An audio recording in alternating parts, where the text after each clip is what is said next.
প্ৰিয় বন্ধু বান্ধৱীসকল, আজি আমি আপোনালোকক হনুমান জয়ন্তীৰ শুভ সময়খিনিত এক এনেকুৱা ৰহস্যময় উপায়ৰ কথা জনাম, যিয়ে আপোনাৰ সকলো দুশ্মনৰ চাল চলনক সলনি কৰি পেলাব।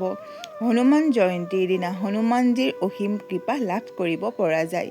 সেইকাৰণে 7টা ৰঙৰ উপায়ে আপোনাৰ জীৱন সলনি কৰি দিব পাৰে। আজি আমি হনুমান জয়ন্তীৰ এই শুভ মুহূৰ্তত কৰিব পৰা এনেকুৱা ৰহস্যময় উপায়ৰ কথা জনাম, যিয়ে আপোনাৰ যিকোনো দুশ্মনৰ চাল চলনক ধ্বংস কৰি পেলাব। হয়, হনুমান জয়ন্তীৰ দিনা কেৱল 7টা লং জ্বলাই দিয়ক। তেতিয়া দেখিব যে শত্ৰুৱে নিজেই হাৰ মানি ল'ব। এই সাধাৰণ যেন দেখিবলৈ পোৱা উপায় আচলতে তন্ত্ৰ আৰু জ্যোতিষশাস্ত্ৰৰ অদ্ভুত ৰহস্য হয়, যিটো হনুমান জয়ন্তীৰ দিনা উচিত ধৰণৰে কৰিব পাৰিলে শত্ৰুৰ শক্তিয়ে আপোনাক কোনো ধৰণৰে ক্ষতি কৰিব নোৱাৰে। এই ভিডিঅ'টো শেষলৈকে অৱশ্যেই চাওক, কিয়নো এই উপায়টো হনুমান জয়ন্তীৰ দিনা কেনেকৈ আৰু কেতিয়া কৰিব লাগিব, যাতে আপুনি বহু বেছি লাভ পাব পাৰে। যিসকল লোকে জীৱনত বাৰে বাৰে সমস্যাৰ সন্মুখীন হৈ আছে, তেওঁলোকৰ বাবে হনুমান জয়ন্তীৰ এই উপায় সঞ্জীৱনীৰ দৰে কাম কৰিব। গতিকে ধ্যান দি শুনক, বুজক আৰু এবাৰ কৰি চাওক। শত্ৰু আপোনাৰ সন্মুখত টিকি থাকিব নোৱাৰিব। শত্ৰু দুই ধৰণৰ থাকে। প্ৰথমটো, কিছুমান শত্ৰুৱে খোলাখুলিকৈ শত্ৰুতা কৰে, আপোনাক সন্মুখৰ পৰা লোকচান কৰিবলৈ চেষ্টা কৰে। তেওঁলোকৰ পৰা বাচিবলৈ ভাল, কিয়নো সিহঁতৰ মনৰ ভাৱ বুজিব পৰা যায়। ইয়াৰ উপৰিও দ্বিতীয় প্ৰকাৰৰ শত্ৰু থাকে, যিবোৰে আপোনাক দেখুৱাবলৈ আপোনাৰ লগত মিত্ৰ হৈ থাকে, কিন্তু ভিতৰি আপোনাৰ বেয়াটো বিচাৰে। সিহঁত সকলোতকৈ ভয়ংকৰ হয়, কিয়নো সিহঁতক চিনি পোৱাটো সহজ নহয়। এনেকুৱা লোকৰ পৰা বাচি থাকিবলৈ হনুমান জয়ন্তীৰ দিনা কোনো বিশেষ উপায় কৰিব পাৰিলে আপুনি সুৰক্ষিত হৈ থাকিব পাৰিব। লাগিলে শত্ৰুৱে যিমানেই চেষ্টা নকৰক কিয়, সিহঁতে আপোনাৰ একো ক্ষতি কৰিব নোৱাৰে। আৰু হনুমান জয়ন্তীত এই তান্ত্ৰিক উপায় বহুতেই প্ৰভাৱশালী বুলি মনা যায়, বিশেষকৈ শত্ৰু বাধা নিবাৰণৰ বাবে। হনুমান জয়ন্তীৰ দিনা এই উপায় অত্যন্ত প্ৰভাৱশালী হয়। যিসকল লোক ধন টকা পইচাৰ সমস্যা, শত্ৰুৰ বাধা বা ঘৰখনত নকাৰাত্মক উৰ্জাৰ বাবে অশান্তিত আছে, তেওঁলোকৰ বাবে হনুমান জয়ন্তীৰ দিনা কৰা লঙৰ প্ৰভাৱ বহুতেই প্ৰভাৱশালী বুলি মনা যায়। ইয়াৰ উপৰিও লঙে গৃহদোষকো দূৰ কৰাত সহায় কৰে। বহুবাৰ ঘৰ এখনত বহু দোষ উৎপন্ন হৈ যায়, যাৰ কাৰণে এজন ব্যক্তিয়ে একেৰাহে সমস্যাৰ সন্মুখীন হ'ব লগা হয়। ইয়াৰ ভিতৰত এক প্ৰমুখ্য সমস্যা হ'ল ধনহানি। পইচা অহাৰ লগে লগে নোহোৱা হৈ পৰে, ধাৰ ঋণ বাঢ়িবলৈ ধৰে আৰু ঘৰখনত অকাৰণতে হাই কাজিয়া আৰু অশান্তি বাঢ়িবলৈ ধৰে। কিছুমান লোক ইমানেই চিধা আৰু শান্ত হয় যে বুজিবই নোৱাৰে এইবোৰ কিয় হৈ আছে। কিন্তু এতিয়া চিন্তা কৰাৰ প্ৰয়োজন নাই। হনুমান জয়ন্তীৰ দিনা 7টা লং জ্বলোৱাৰ ইমানেই সৰল উপায়ৰ কথা জনাম যে দেখিব কিদৰে আপোনাৰ শত্ৰু আপোনাৰ জীৱনৰ পৰা দূৰ হৈ যাব, ধন সম্বন্ধীয় সমস্যা দূৰ হৈ যাব আৰু গ্ৰহদোষো দূৰ হৈ যাব। আপোনাৰ কুণ্ডলীত নৱগ্ৰহো ঠিক হৈ পৰিব। যেতিয়া আপুনি হনুমান জয়ন্তীত লং জ্বলাই এই উপায়টো কৰিব, তেওঁলোকৰ সকলো সমস্যা দূৰ হৈ পৰিব। গতিকে ভিডিঅ'টোৰ মাজলৈ যোৱাৰ আগতে আপোনালোকৰ ওচৰত এটা সৰু অনুৰোধ, যদি আপোনালোক আমাৰ এই চেনেলটোলৈ নতুনকৈ আহিছে, তেন্তে আমাৰ এই ভিডিঅ'টো লাইক কৰি আন 10জনে উপকৃত হ'ব পৰাকৈ ভিডিঅ'টো শ্বেয়াৰ কৰি দিয়ে যেন। আৰু যদি আপুনি প্ৰভু শ্ৰীৰামৰ প্ৰিয় ভক্ত হয়, তেন্তে কমেণ্ট বক্সত জয় শ্ৰীৰাম বা জয় হনুমান বুলি লিখি দিবলৈ পাহৰি নাযাব। তেন্তে আহক ভিডিঅ'টো আৰম্ভ কৰোঁ। প্ৰিয় বন্ধু বান্ধৱীসকল, এই উপায়টো আপুনি হনুমান জয়ন্তীৰ দিনা কোন সময়ত কৰিব লাগিব? এই উপায়টো আপুনি হনুমান জয়ন্তীৰ দিনা সন্ধিয়া সময়ত কৰিব লাগিব। হনুমান জয়ন্তীৰ দিনা পূজা পাঠ কৰাৰ পাছত যদি আপুনি সময় মিলাব নোৱাৰে, তেন্তে ৰাতিপুৱা সময়তো কৰিব পাৰিব। কিন্তু হনুমান জয়ন্তীৰ দিনা সন্ধিয়া সময়খিনিক এই উপায়টোৰ কাৰণে অধিক উপযোগী বুলি মনা যায়। এতিয়া জানো আহক, এই উপায়টো কোনে কোনে কৰিব পাৰিব। এই উপায়টো পুৰুষ বা মহিলা দুয়োজনেই কৰিব পাৰিব, নাইবা যিকোনো এজন বয়স্ক লোকেও এই উপায়টো কৰিব পাৰিব। সৰ্বপ্ৰথমে আপুনি কি কৰিব লাগিব? হনুমানজীৰ সন্মুখত 7টা ফুল থকা লং ল'ব লাগিব। এটাও লং যাতে খণ্ডিত নহয় তাৰ ওপৰত ধ্যান ৰাখিব। ইয়াৰ লগতে এটা কপোৰো ল'ব লাগিব। আপুনি ভীমচেনী কপোৰ বা সামান্য কপোৰ যিকোনো এটা ব্যৱহাৰ কৰিব পাৰে। তাৰ পাছত আপুনি ঘৰৰ পূজা ঘৰ বা ঘৰৰ যিকোনো এটা ৰুমত দক্ষিণ দিশৰ ফালে মুখ কৰি বহিব লাগিব। তাৰ পাছত এটা সৰু মাটিৰ দীপক লওক আৰু তাত লং কেইটা লৈ লওক। তাৰ পাছত সেই লংকেইটাৰ ওপৰত কৰ্পূৰৰ এটা টুকুৰা ৰাখক।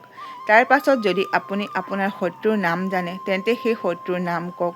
কিন্তু যদি আপুনি এইটো নাজানে যে আপোনাৰ শত্ৰু কোন হয়, কিয়নো বহুবাৰ মিত্ৰৰ ৰূপতো শত্ৰু লুকাই থাকে, গতিকে আপুনি কেৱল শত্ৰু শব্দটো 21 বাৰ ক'ব লাগিব। তাৰ পাছত ভগৱান ৰাম আৰু হনুমানজীৰ ধ্যান কৰক আৰু প্ৰাৰ্থনা কৰক যে সেই হনুমান জয়ন্তীৰ দিনা প্ৰভু হনুমানজীৰ কৃপাত আপোনাৰ সকলো শত্ৰু দূৰ হৈ যাওক। তাৰ পাছত আপুনি কি কৰিব লাগিব? সেই লংকেইটাৰ ওপৰত 21 বাৰ ফু মাৰি দিব।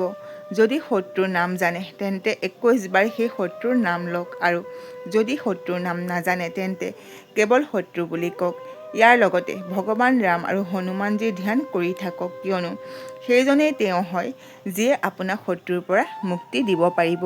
সাক্ষাৎ কালেও ভয় কৰে এই উপায়টোলৈ। আৰু যেতিয়া হনুমান জয়ন্তীত হনুমানজীৰ আশীৰ্বাদ থাকে তেন্তে যিকোনো শত্ৰুৰে যিমানেই শক্তি নাথাকক কিয় আপোনাৰ একো ক্ষতি কৰিব নোৱাৰে।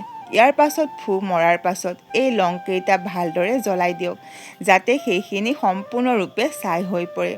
ইয়াৰ পাছত এই ছাইখিনি ঘৰৰ বাহিৰত কোনো এনেকুৱা ঠাইত মাটিত পেলাই দিয়ক যি ফালেদি বেছি মানুহ অহা যোৱা নকৰে।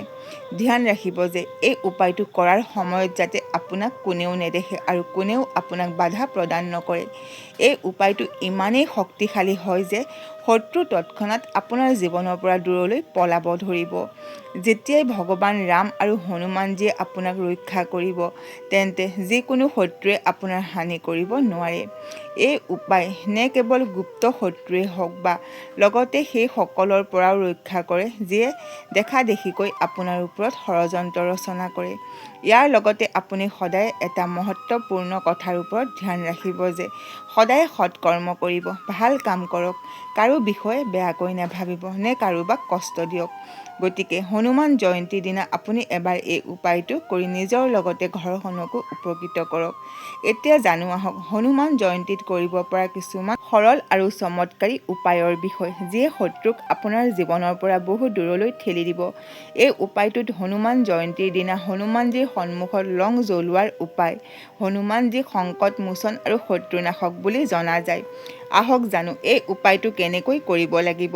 এই উপায়টো কৰিবলৈ হনুমান জয়ন্তীৰ দিনা ৰাতিপুৱা সোনকালে উঠি স্নান আদি কৰি পৰিষ্কাৰ কাপোৰ পৰিধান কৰি লৈ হনুমানজীৰ মন্দিৰলৈ যাওক আৰু তেওঁৰ মূৰ্তিৰ সন্মুখত দীপক জ্বলাওক। দীপকত 2টা লং দি দিয়ক আৰু চামেলিৰ তেলৰ ব্যৱহাৰ কৰক। তাৰ পাছত হনুমান চালিচাৰ পাঠ কৰক আৰু প্ৰাৰ্থনা কৰক যে আপোনাৰ শত্ৰু আপোনাৰ জীৱনৰ পৰা দূৰ হৈ যাওক। এই উপায়টো হনুমান জয়ন্তীৰ দিনাৰ পৰা আৰম্ভ কৰি একেৰাহে 21 দিনলৈকে কৰক। ইয়াৰ দ্বাৰা হনুমানজীৰ কৃপাত শত্ৰুৰ পৰা মুক্তি পোৱা যায়। দ্বিতীয় উপায়টো হ'ল শত্ৰুৰ নামৰ লগত লঙৰ প্ৰয়োগ। হনুমান জয়ন্তীত এই উপায় বহুতেই কাৰ্যকাৰী হয়। ধ্যান দিয়ক যে এই উপায় কোনো বিশেষ ব্যক্তিৰ বাবে কৰা হয়। প্ৰথমে এখন কলা কাপোৰত 3টা লং থৈ লৈ এটা টোপোলা বান্ধি লওক। তাৰ পাছত শত্ৰুৰ নাম লৈ সেই কাপোৰখন মানে সেই টোপোলাটো কোনো নিজান ঠাইত গৈ পুতি দিয়ক। আপুনি বিচাৰিলে এই টোপোলাটো কোনো শ্মশানত বা কোনো খালী ঠাইত পুতি থব পাৰে। এই উপায়টো কৰাৰ সময়ত ওম ক্লীং মহাকালী সৰ্ব শত্ৰু নাশয় ফট স্বাহা মন্ত্ৰৰ জাপ কৰক। হনুমান জয়ন্তীৰ ৰাতি 108 বাৰ জপ কৰক। ইয়াৰ দ্বাৰা শত্ৰুৰ নকাৰাত্মক উৰ্জা আপোনাৰ জীৱনৰ পৰা সমাপ্ত হৈ পৰিব আৰু আপুনি শত্ৰুৰ পৰা মুক্তি পাব পাৰিব। তৃতীয় উপায়টো হ'ল নেমু আৰু লঙৰ প্ৰয়োগ।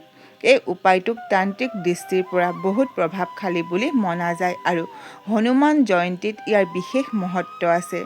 এই উপায়টো কৰিবলৈ সৰ্বপ্ৰথমে এটা নেমু লওক আৰু সেই নেমুটোত 4টা লং সুমুৱাই দিয়ক। ইয়াৰ পাছত ওম হৰি ক্লীং শত্ৰু নাশয় স্বাহা মন্ত্ৰটো জপ কৰক। হনুমান জয়ন্তীৰ দিনা 108 বাৰ এই মন্ত্ৰটো জপ কৰক। তাৰ পাছত সেই নেমুটো ঘৰৰ মুখ্য দুৱাৰত বা শত্ৰুৰ ঘৰৰ ওচৰত পেলাই থৈ আহক। এই উপায়টোৱে শত্ৰুক শান্ত কৰে, সিহঁতৰ বেয়া গতিবিধিক বাধা দিয়াত সহায় কৰে। আশা কৰিলোঁ আজিৰ এই ভিডিঅ'টো আপোনালোকৰ ভাল লাগিল। যদি ভাল লাগিল তেন্তে আমাৰ এই চেনেলটো লাইক কৰক, শ্বেয়াৰ কৰক আৰু লগতে আমাৰ এই চেনেলটো ছাবস্ক্ৰাইব কৰি দিয়ক। আজিলৈ ইমানেই। শুনি থাকক জ্ঞানৰ গংগা।